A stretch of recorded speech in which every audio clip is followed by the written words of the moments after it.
Today, I'm here with a creative director and choreographer who has made up some of the coolest moves to ever hit the stage and screen. He has worked with the biggest stars in the industry, including Usher, Madonna, Justin Bieber, Jennifer Lopez, and Justin Timberlake. Akamon Jones is the definition of smooth, and we couldn't be more excited to have him here with us today. I am your host, Galen Hooks. Hi, AJ. Hey. Welcome. Thanks for having me. Now, every time I see you, you say, "Tell me something I don't know." Word. So now I'm gonna ask you, tell me something I don't know. I've shot here before. Really? I did a GT Bicycles commercial. It was the funniest thing. It was like one of the first times I've had to do comedy inside of what we do, and it's pretty funny. What was the comedy in it? The comedy in it was because it was about gold diggers. It was cash prize in this gold bike, this gold GT mountain bike. So we had these girls who were the gold digger girls. It was really on some other stuff. Sounds fun. Yeah, it was fun and funny. Gene Kelly said that he started dancing so that he could get girls. What made you start dancing? It wasn't that. It definitely wasn't that. I started dancing because of watching New Edition and Michael Jackson and James Brown.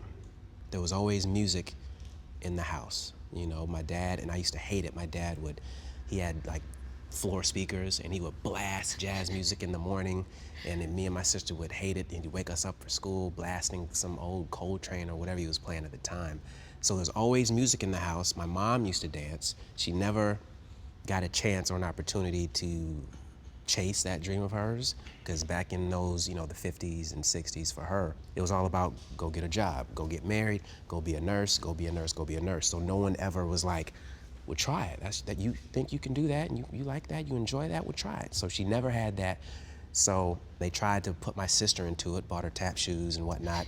She wasn't feeling that at all. So I would sneak and grab her tap shoes and put them on, not because I was trying to tap and find a hard surface, but on carpet, tap shoes, you could slip slide like nobody's business. And they showed a little bit of white sock in the front. So that was the little mic that I had. Ooh, nice. So I would just wear her tap shoes and dance around the house. Wow. That's so Chorus Line, that song, I Can Do That. Do you remember that? That's very what it was. Wow. Yep. Cool. So you grew up in Decatur, Georgia, right?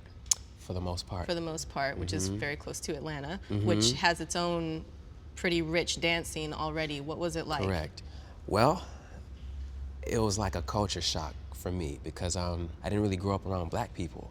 So outside of family, everyone else was white. Fort Wayne, Indiana, when I went up to Massachusetts, everyone was white. So I was the only one, dancing and just exploring movement and just feeling a certain way when I see videos or movies or what have you.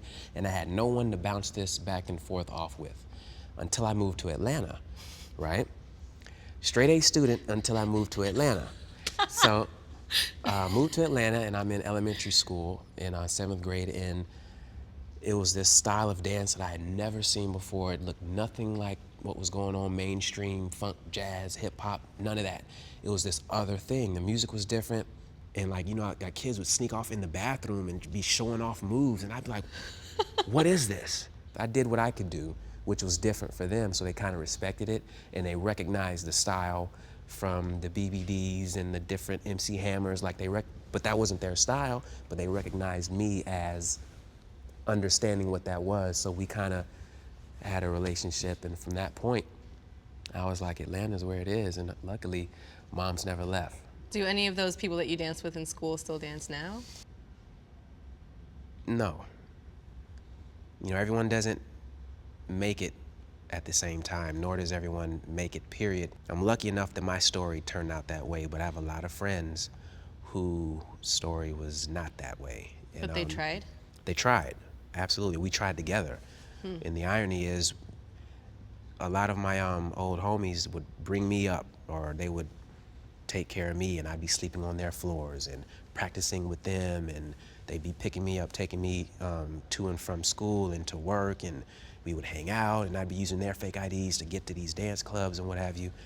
But certain people who have the opportunities to give, those specific individuals, saw something in me that they wanted to try me out and wasn't really interested in my friends, which sucked. You know what I mean? Because not only was I comfortable with them, I felt like they were responsible for me even meeting these people who were trying to take me away from it, you know? How did that happen? There's this choreographer, Divine Stevens. Well, he used to be a choreographer. He's super record mogul guy now. He saw something in me and just told me to just keep coming back to the studio. He would never hire me, never really have me do anything. He just said, well, just stick around, just be around. You know, so I would see all these dancers from everywhere doing all this stuff and seeing how he ran a room and how the artists and the management and the label would respect him. And then when a couple tours came up, i.e., well, the first one was Monica, then he put me on it. He was like, all right, I'm gonna give you this shot and see how you do. But by then I was already in artist development mode, so it's not like I started dancing and then became, you know, progressed to a choreographer. I started choreographing. And then, you know, when the Monica tour came up, he hired me for it. I'm dancing with these people. It's the best thing in the world. And you're traveling and you're on the bus and you're drinking like crazy. Honestly, you're getting drunk. And just per diem, like what is per diem? What the hell is that? I can't even spell that.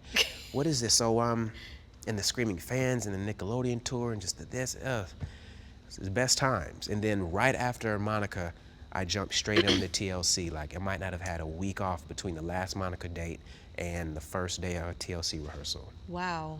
Like we were an opening act it was a Nickelodeon tour with Monica, and it was amphitheaters, so it was summertime, so it's hot as hell, you're hyperventilating, you're sweating, you're passing out, so it was that world. And then I jumped straight to TLC when their fan mail album, which was, they were the headliners, we're in arenas, it was more money, it was costumes, it was full band, and just, it's like, wow. So it was awesome. Cool. Now you've become your own choreographer in your own right. You make up the best dance breakdowns ever. They're just so exciting. It seems like moves just seem to spew out of you. Is it easy for you to choreograph? It is.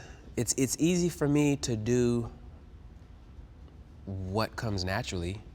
Depending on what the music is, I can just play the music, get up, and just start jamming and push record, and we can make a routine out of what I'm doing if we just look back at it. And other times I have to sit, hold still, and just sit and think, and then I can get up and try it, and it'll make sense or it won't make sense, and you adjust. That's kind of, you know, our process somewhat. Let's talk a little bit about your work with Usher. Okay. Obviously, you are closely associated with him. How did you start working with him? Through Divine Stevens, again. It was one of those jobs. He was choreographing along with Usher's team his Yeah music video. I showed up and auditioned. They put me on tape, they watched it, whatever, didn't get the job. What? Right? Didn't get the job.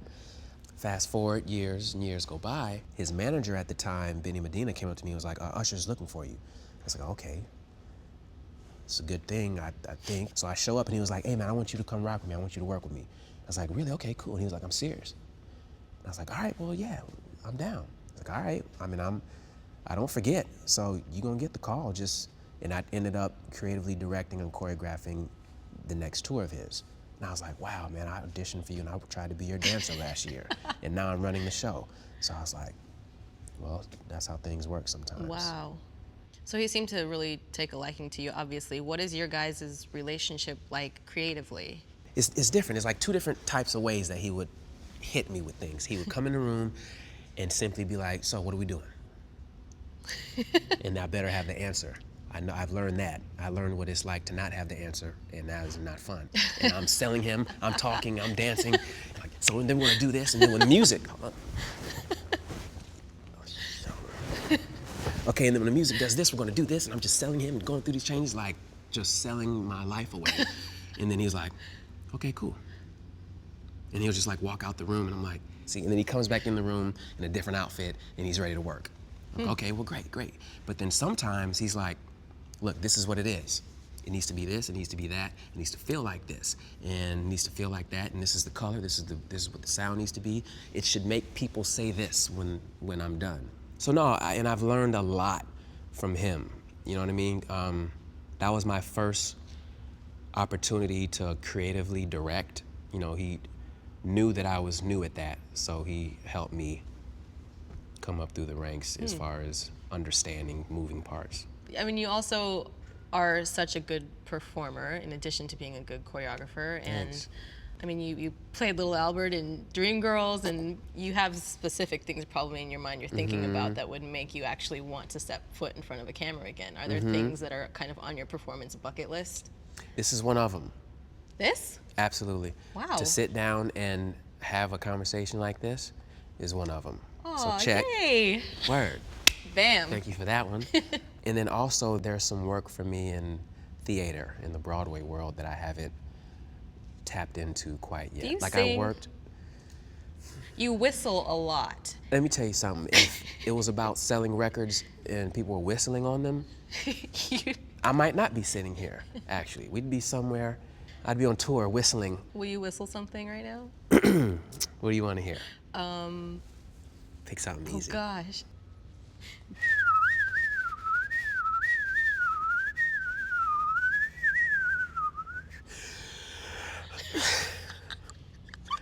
That's Sorry. impressive. That wasn't on this, was it? Of course it was. Damn it. Last but not least, I mean, we've talked about you as a creative director, a choreographer. You are still one of the best dancers around, whether you Thanks. whether you want to acknowledge that or Yeah, not. you know how I are feel about you are that. one of the best dancers around. What does dance mean to you? Dance to me, beyond my personal experience with it, I feel like I'm connected to each and every person on this planet. I can communicate with someone through dance. Sign language is dance, if you want to look at it in that way. Percussion, like I see dance in percussion.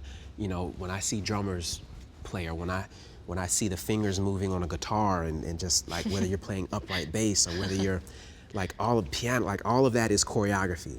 Like those are all methodical, it's movement to music. Whether you're creating the music or whether someone's doing it and you're just moving along with it, that's all dance and that's all choreography on some level.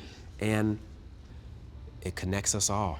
I mean, I can't imagine, and I've tried to imagine not a world without dance and music, or a world where I personally had no rhythm, you know? I don't know. I have 2 nephews and a niece, right? If I put them in my lap, I could just do like something random, like,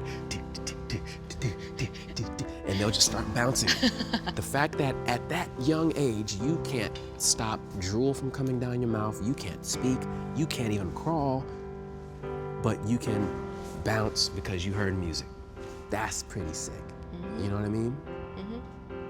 So music means everything. Cool.